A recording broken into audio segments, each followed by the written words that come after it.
Senior hero విలక్షణ నటుడు రాజేంద్ర ప్రసాద్ ఇంట్లో విషాదం చోటు చేసుకుంది.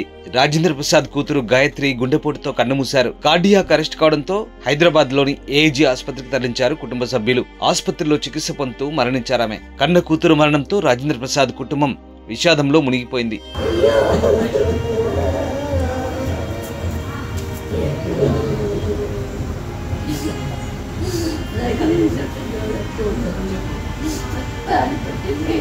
ఈ వయసులో రాజేంద్ర ప్రసాద్ ను ఓదార్చడం ఎవరి తరం కావడం లేదు.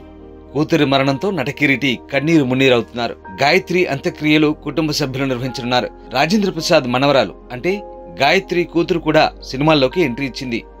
మహానటి సినిమాలో సావిత్రి చిన్ననాటి పాత్రను పోషించింది. రాజేంద్ర ప్రసాద్ సాంప్రదాయ పద్ధతిలో పిల్లల పుట్టినరోజులను చేస్తారు. వైకుంఠ ఏకాదశికి కొడుకు పుడితే బాలాజీ అని, విజయదశమి రోజు అమ్మాయి పుట్టింది గనక గాయత్రి అని నామకరణం చేశారు.